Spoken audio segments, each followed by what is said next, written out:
empleos caen, pues la pobreza sube porque el empleo se cayó, porque los precios crecieron, y la Sedesol tiene un conjunto de programas de atención a la pobreza, que sí, qué bueno que con algunos recursos la población esté mejor que sin ellos, pero no son programas que buscan de raíz atender el problema de la pobreza, y entonces todo el mundo se voltea y con el secretario en turno, no importa quién sea, es, oiga, ¿y por qué la Secretaría no hizo lo suficiente? No, ¿por qué la pobreza subió en el país? No qué oportunidades, si sirve o no sirve.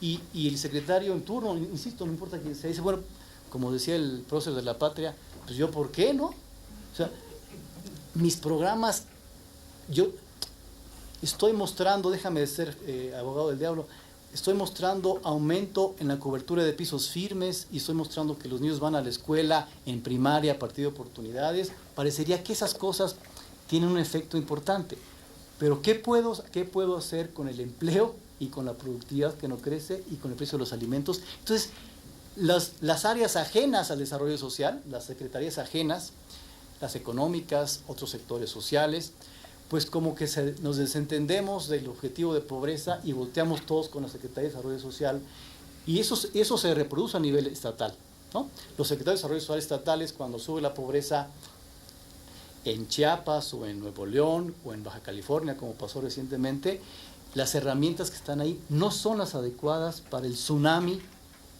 económico que se vino a cuestas entre 2008 y 2009 como ejemplo, ¿no? Entonces, ahí hay un problema, insisto, de definición de atribuciones y de confusión en objetivos de la política de desarrollo social. En diversos fondos del ramo 33 no es claro el uso que se le da a los recursos en diferentes entidades. Incluso la asignación de recursos del ramo 33 entre entidades no corresponde a la distribución de las carencias. Si le pones el link, por favor, del ramo 33. Esa es una evaluación que hicimos hace año y medio, y aquí mostramos cómo se reparten los fondos de educación, el FAE. Esas son la repartición de fondos es esta, y esta es la población en rezago educativo por entidad federativa. La correlación de estas dos variables es de 0.097, o sea, la correlación es muy baja, no tiene en este ejemplo nada que ver la repartición ramo 33 con las carencias educativas en los estados. La siguiente, el link, digamos, ahí sí, gracias. Sigue habiendo, ha habido avances, hay que reconocerlo, de evaluación en los estados. Si comparamos 6 años atrás con ahora, ciertamente ha habido avances, pero sigue habiendo un insuficiente elemento de evaluación rigurosa en entidades federativas y todavía más en municipios. Es decir, no ha sido acorde el recurso creciente que ha ido a los estados y los municipios por parte de diferentes fondos con el equipararlo con una evaluación rigurosa. Hay casos importantes, de avance importante. El DF ha avanzado mucho en evaluación, incluso en algunos elementos del Estado de México. Jalisco ha avanzado mucho en elementos de evaluación. Ayer tuvimos un foro donde varios de los estados presentaron cosas importantes de avance. Yucatán está haciendo esfuerzos importantes, pero falta mucho por hacer. La siguiente, por favor. Este conjunto de programas, llamémosle de desarrollo social o empaquetémoslo en protección social, más allá del nombre, pues no se tomó en cuenta la interrelación con la derechohabiencia institucional o con la parte formal. Por lo tanto, parecería que si estos programas llegan a cubrir huecos que el elemento institucional no logró rellenar, o no logró rellenar ni siquiera con el crecimiento económico incipiente. La coordinación entre dependencias federales y la coordinación con entidades federativas y municipios para la entrega de beneficios y la coordinación de programas es bastante débil, a pesar de esas instancias de coordinación que son la Comisión Nacional de Desarrollo Social y la Comisión Intersecretaria de Desarrollo Social. La descoordinación es claramente patente. En buena parte, por muchas razones, pero una de ellas es que el presidente de las dos comisiones es un par del resto de los integrantes de las comisiones. Por lo tanto, el elemento de mando ahí es bastante frágil y por lo tanto esas dos comisiones no han servido para coordinar lo que sucede en el conjunto de programas sociales en general, ni a nivel federal ni a nivel estatal, federal y municipal. Ya lo dijimos desde el 2008, pues, tampoco es que es una novedad. Hay una gran dispersión de programas sociales, de acciones sociales al interior del gobierno federal y entre entidades federativas. Terminamos recientemente el inventario de programas y acciones federales con 273 programas y acciones federales solamente sociales. Programas hay muchos más en el gobierno federal, 1000 y tantos, pero vamos con la característica social 273. Y estamos por terminar en los siguientes meses un inventario estatal en el que por el momento puede cambiar, puede reducirse incluso, pero tenemos como 2000 programas sociales independientemente de los federales, lo cual la suma la hace realmente caótica. Cada año crecen las acciones y programas sociales, aprovechando en buena parte los recursos petroleros, con una lógica más política que de resultados, entre secretarías, entre órdenes de gobierno, entre ejecutivo y legislativo.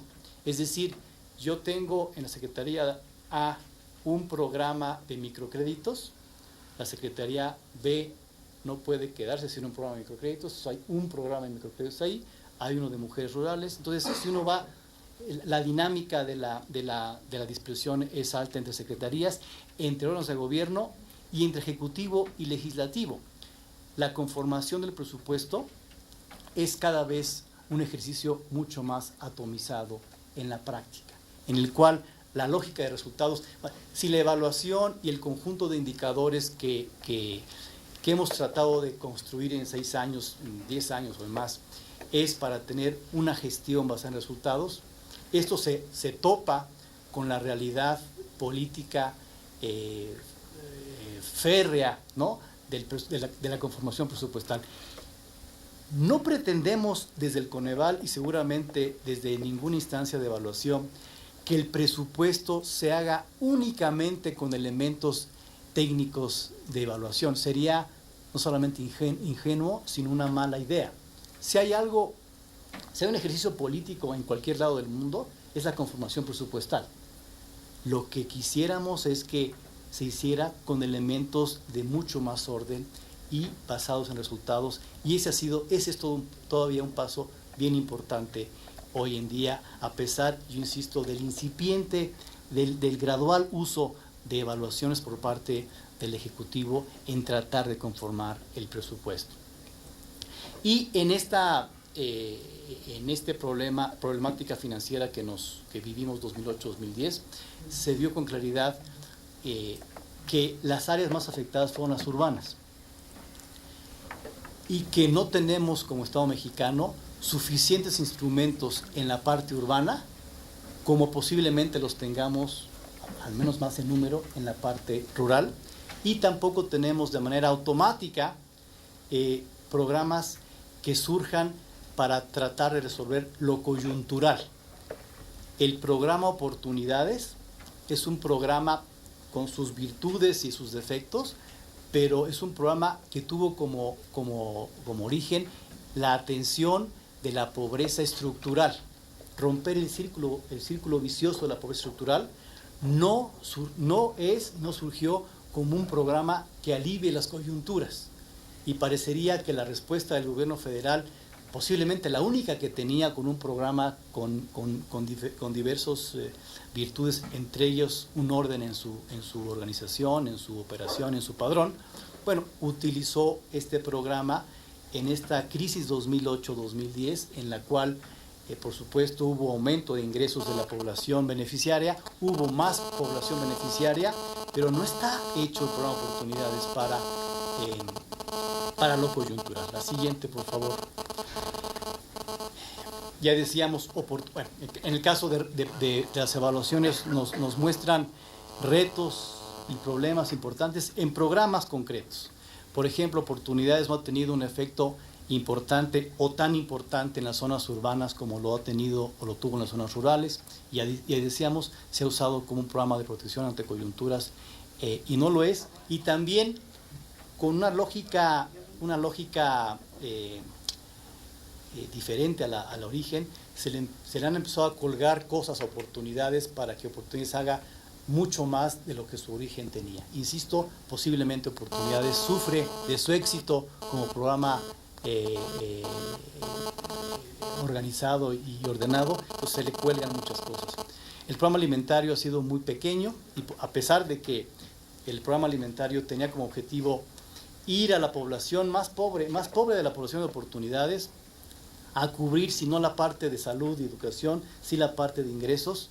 En la práctica el programa alimentario ha sido muy pequeño, y existe un porcentaje alto de población con ingresos bajos que no está cubierta por estos dos programas. Si le pones ahí al link, estas son las localidades no atendidas ni por Oportunidades ni por el programa alimentario en las zonas rurales, semi-urbanas y urbanas, lo cual implica que sí son 90,000, 177,000, 238,000. Es un número alto donde no ha sido cubierto. Uno, por diseño de oportunidades. El diseño de oportunidades, si recuerdan, tendría que ir a localidades con centro de salud y con escuelas, pero el programa alimentario debería cubrir el resto. La dispersión de muchas de estas localidades ha hecho imposible, o bueno, no posible todavía, el cubrir a la población en pobreza. La siguiente, por favor. Si le das el link ahí, el link de regreso, por favor.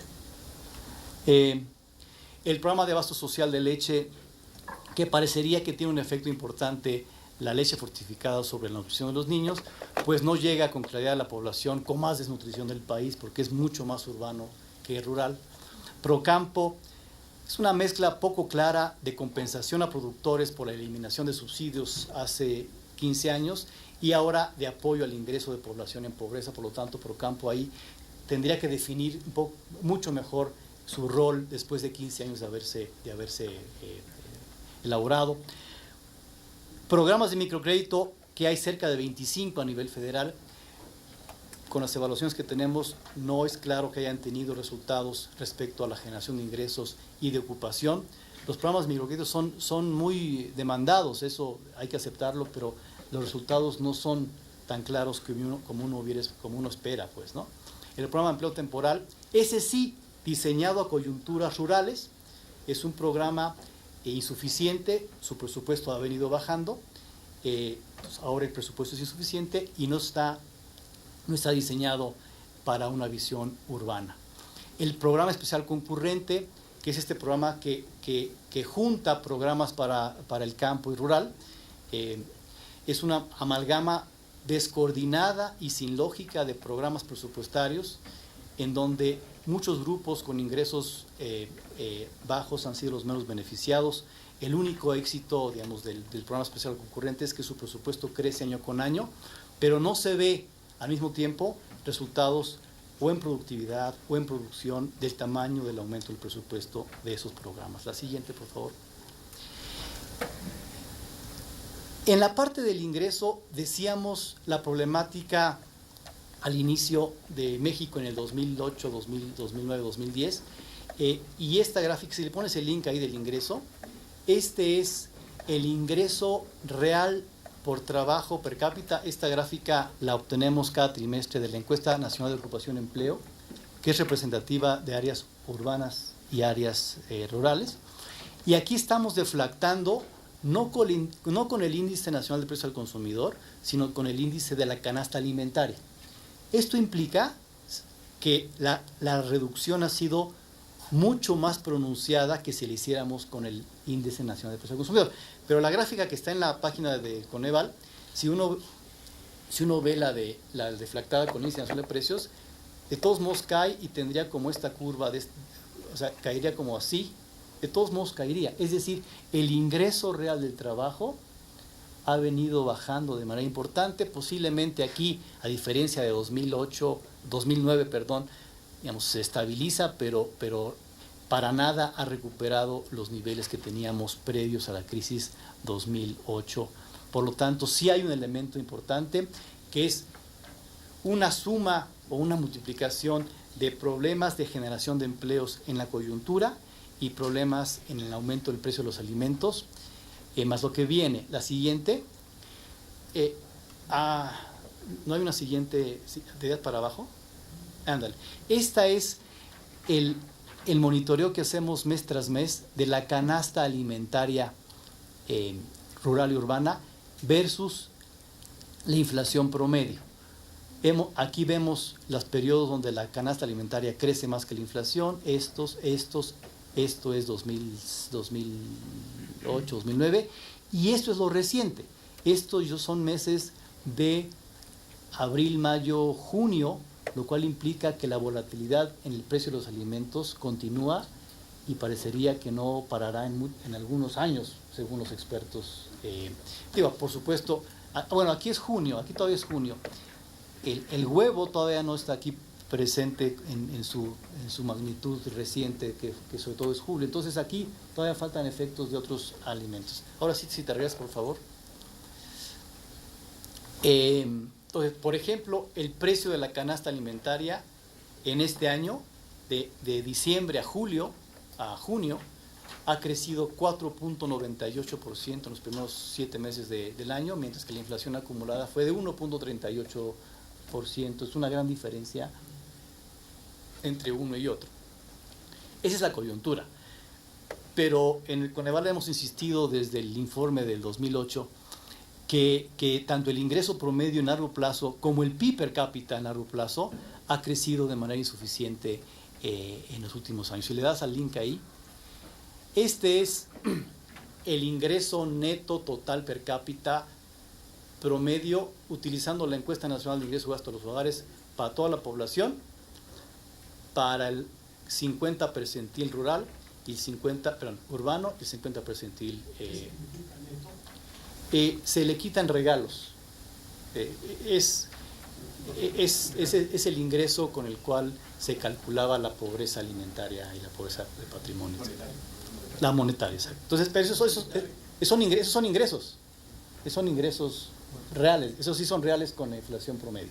Entonces, aquí vemos que del 92 al 2010, al menos con esta gráfica, con esta fuente de 2010 y con esta definición de ingreso, pues el ingreso no ha cambiado en promedio, no ha cambiado mucho en la población más pobre urbana y ha cambiado muy poquito en la población rural promedio. La siguiente, esta gráfica es la evolución del PIB per cápita mexicano con países seleccionados. La última gráfica que tenemos también hemos incluido Argentina y Brasil para no nada más codearnos con gente exitosa, pues. Pero de todos modos, la historia una lectura de esta gráfica es que pues el PIB per cápita mexicano pues se ha mantenido bastante estable. Se hace un zoom solamente de este PIB per cápita, a lo mejor ve un crecimiento, sobre todo 50, 80 ha crecido, pero realmente la comparación con países donde han tenido un crecimiento mucho más grande es importante. Es decir, nos parecería que no solamente es una coyuntura el problema económico de la crisis financiera de 2009 o el aumento de los precios de los alimentos reciente. México tiene un problema estructural de crecimiento y creación de empleos desde hace muchos años. La siguiente, por favor. No, la siguiente, el link. Si le pones el link, creo.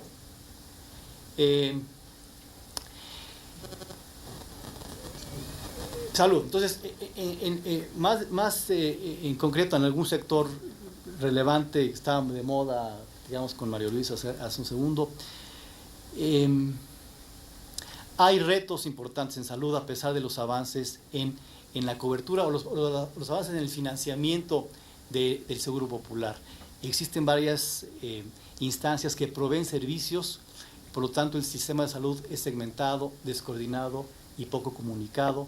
No hay portabilidad en el acceso y no se prevé que esto cambie en los siguientes meses, años. Hay paquetes diferentes de beneficios y el gasto por persona es diferenciado por condición de aseguramiento.